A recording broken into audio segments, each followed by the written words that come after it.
नमस्कार दर्शकों, मैं सुनैना आज आपके सामने फिर से हाजिर हूँ। बसंत भाग 1 कक्षा 6 के लिए हिंदी की पाठ्य पुस्तक के अध्याय को आपके सामने वाचन करने के लिए आज हम इसी पुस्तक के अध्याय 3 नादान दोस्त के विषय में पढ़ेंगे। नादान दोस्त। केशव के घर कॉर्निस के ऊपर एक चिड़िया ने अंडे दिए थे।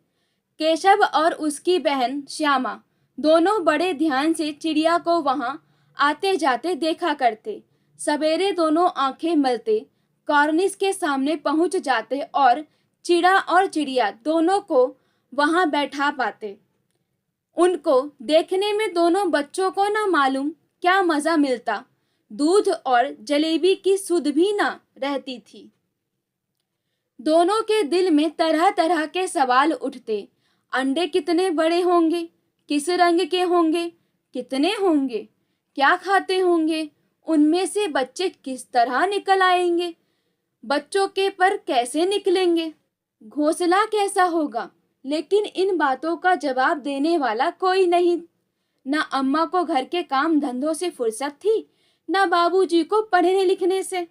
दोनों बच्चे आपस ही में सवाल जवाब करके अपने दिल को तसल्ली दे लिया करते थे। श्यामा कहती, क्यों भैया, बच्चे निकलकर फुर फुर उड़ जाएंगे। केशव विद्वानों जैसे गर्व से कहता, नहीं री पगली, पहले पर निकलेंगे, बगैर परों के बेचारे कैसे उड़ेंगे। श्यामा, बच्चों को क्या खिलाएगी बेचारी। केशव इस पेचीदा सवाल का जवाब कुछ न दे सकता था। इस तरह 3-4 दिन गुजर गए। दोनों बच्चों की जिज्ञासा दिन दिन बढ़ती जाती थी। अंडों को देखने के लिए वे अधीर हो उठते थे। उन्होंने अनुमान लगाया कि अब जरूर बच्चे निकल आए होंगे। बच्चों के चारे का सवाल अब उनके सामने आ खड़ा हुआ। चिड़िया बेचारी इतना दाना कहाँ पाएगी कि सारे बच्चों का पेट भरे। गरीब बच्चे भूख के मारे चू चू करके मर जाएंगे। इस मुसीबत का अंदाजा करके दोनों घबरा उठे। दोनों ने फैसला कर लिया, कॉर्निस पर थोड़ा सा दाना रख दिया जाए। श्यामा खुश होकर बोली, तब तो चिड़ियों को चारे के लिए कहीं उड़कर न जाना पड़ेगा। केशव, नहीं, तब क्यों जाएंगी। श्यामा, क्यों भैया, बच्चों को धूप न लगती होगी। केशव का ध्यान इस तकलीफ की तरफ ना गया था। बोला, जरूर तकलीफ हो रही होगी, बेचारे प्यास के मारे तड़पते होंगे। ऊपर छाया भी तो कोई नहीं। आखिर यही फैसला हुआ कि घोंसले के ऊपर कपड़े की छत बना देनी चाहिए। पानी की प्याली और थोड़े से चावल रख देने का प्रस्ताव भी स्वीकृत हो गया। दोनों बच्चे बड़े चाव से काम करने लगे। श्यामा माँ की आंख बचाकर मटके से चावल निकाल लाई। केशव ने पत्थर की प्याली का तेल चुपके से जमीन पर गिरा दिया और उसे खूब साफ करके उसमें पानी भरा। अब चांदनी के लिए कपड़ा कहाँ से लाए।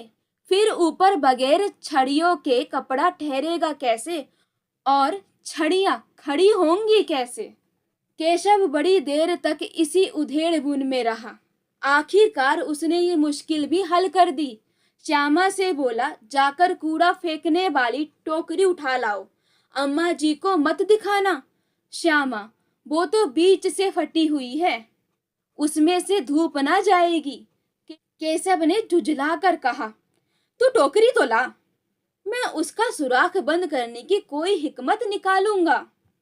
श्यामा दौड़कर टोकरी उठा लाई।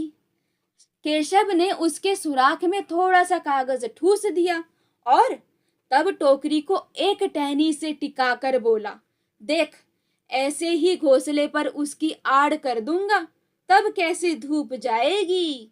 श्यामा ने दिल में सोचा, भैया कितने चालाक हैं। गर्मी के दिन थे। बाबूजी दफ्तर गए हुए थे। अम्मा दोनों बच्चों को कमरे में सुलाकर खुद सो गई थी। लेकिन बच्चों की आंखों में आज नींद कहाँ। अम्मा जी को बहलाने के लिए दोनों दम रोके, आंखें बंद किए, मौके का इंतजार कर रहे थे। जो ही मालूम हुआ कि अम्मा जी अच्छी तरह से सो गई, दोनों चुपके से उठे और बहुत धीरे से दरवाजे की सिटकनी खोलकर बाहर निकल आए। अंडों की हिफाजत की तैयारियां होने लगी। केशव कमरे से एक स्टूल उठा लाया, लेकिन जब उससे काम ना चला तो नहाने की चौकी लाकर स्टूल के नीचे रखी और डरते डरते उस स्टूल पर चढ़ा। श्यामा दोनों हाथों से स्टूल पकड़े हुए थी। स्टूल चारों टांगे बराबर ना होने के कारण जिस तरफ ज्यादा दबाव पाता था, जरा सा हिल जाता था। उस वक्त केशव को कितनी तकलीफ उठानी पड़ती थी, ये उसी का दिल जानता था। दोनों हाथों से कॉर्निस पकड़ लेता और श्यामा को दबी आवाज से डांटता, अच्छी तरह पकड़, वरना उतरकर बहुत मारूंगा। मगर बेचारी श्यामा का दिल तो ऊपर कॉर्निस पर था। बार बार उसका ध्यान उधर चला जाता और हाथ ढीले पड़ जाते। केशव ने ज्यों ही कॉर्निस पर हाथ रखा, दोनों चिड़िया उड़ गई।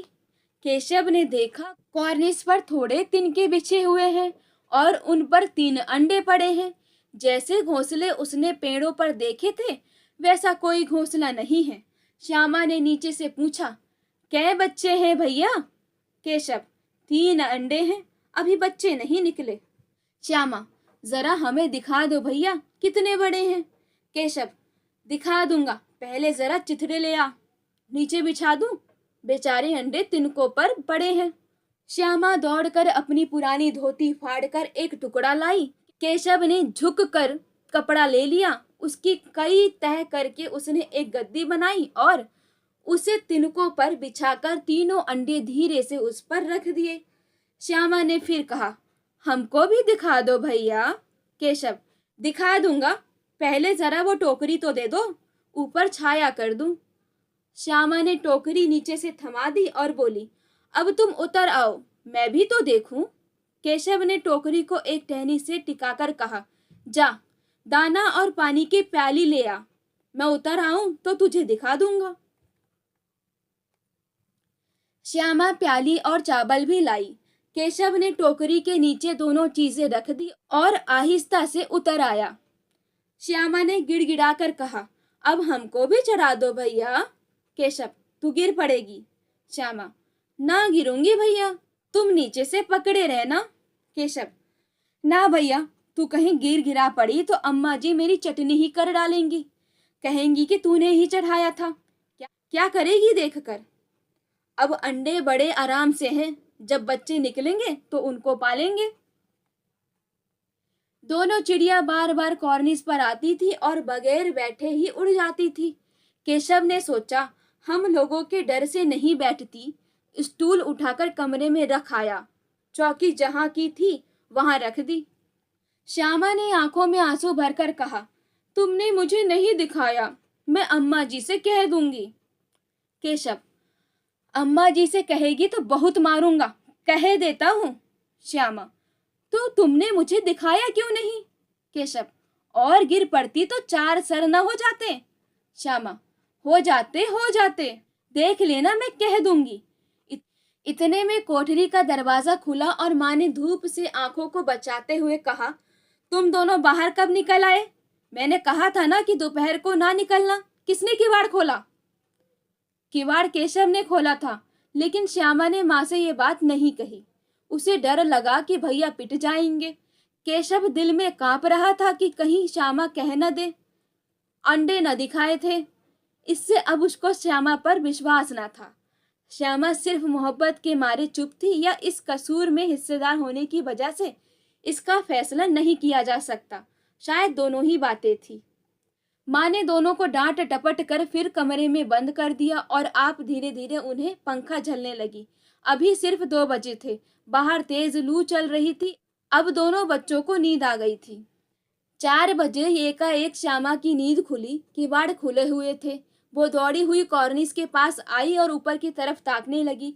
टोकरी का पता न था। संयोग से उसकी नजर नीचे गई और वो उल्टे पांव दौड़ती हुई कमरे में जाकर जोर से बोली, भैया, अंडे तो नीचे पड़े हैं, बच्चे उड़ गए। केशव घबराकर उठा और दौड़ा हुआ बाहर आया तो क्या देखता है कि तीनों अंडे नीचे टूटे पड़े हैं। उनसे कोई चुने की सी चीज बाहर निकल आई है। पानी की प्याली भी एक तरफ टूटी पड़ी है। उसके चेहरे का रंग उड़ गया। सहमी हुई आंखों से जमीन की तरफ देखने लगा। श्यामा ने पूछा, बच्चे कहाँ उड़ गए भैया? केशव ने करुण स्वर में कहा, अंडे तो फूट गए। श्यामा, और बच्चे कहाँ गए? केशव, तेरे सर में देखती नहीं है? अंडों में से उजाला उजाला पानी निकल आया है। वही तो 2-4 दिनों में बच्चे बन जाते। माँ ने सोटी हाथ में लिए हुए पूछा, तुम दोनों वहां धूप में क्या कर रहे हो? श्यामा ने कहा, अम्मा जी, चिड़िया के अंडे टूटे पड़े हैं। माँ ने आकर टूटे हुए अंडों को देखा और गुस्से से बोली, तुम लोगों ने अंडों को छुआ होगा। अब तो श्यामा को भैया पर जरा भी तरस न आया। उसी ने शायद अंडों को इस तरह रख दिया कि वो नीचे गिर पड़े। इसकी उससे सजा मिलनी चाहिए। बोली, इन्होंने अंडों को छेड़ा था अम्मा जी। माँ ने केशव से पूछा, क्यों रे? केशव भीगी बिल्ली बना खड़ा रहा। माँ, तू वहां पहुंचा कैसे? श्यामा, चौकी पर स्टूल रख कर चढ़े अम्मा जी। केशव, तू स्टूल थामे नहीं खड़ी थी? श्यामा, तुम्ही ने तो कहा था। माँ, तू इतना बड़ा हुआ, तुझे अभी इतना भी नहीं मालूम कि छूने से चिड़ियों के अंडे गंदे हो जाते हैं? चिड़िया फिर उन्हें नहीं सेती। श्यामा ने डरते डरते पूछा, तो क्या चिड़िया ने अंडे गिरा दिए हैं अम्मा जी? माँ, और क्या करती? केशव के सिर इसका पाप पड़ेगा। हाय हाय, 3 जाने ले ली दुष्ट ने। केशव रोनी सूरत बनाकर बोला, मैंने तो सिर्फ अंडों को गद्दी पर रख दिया था अम्मा जी। माँ को हंसी आ गई, मगर केशव को कई दिनों तक अपनी गलती पर अफसोस होता रहा। अंडों की हिफाजत करने के जोग में उसने उनका सत्यानाश कर डाला। इसे याद कर वो कभी कभी रो पड़ता था। दोनों चिड़िया वहां फिर न दिखाई दी। प्रेमचंद। तो दर्शकों या बच्चों, अभी आप सुन रहे थे नादान दोस्त की कहानी। अगर आप इस कहानी के प्रश्न उत्तर मेरे माध्यम से चाहते हैं, आप चाहते हैं कि इन प्रश्नों के उत्तर मैं आपके लिए लेकर आऊं, तो आप कमेंट करके बताएं और आपसे अब मुलाकात होगी इसी पुस्तक के अगले अध्याय के साथ बहुत जल्द।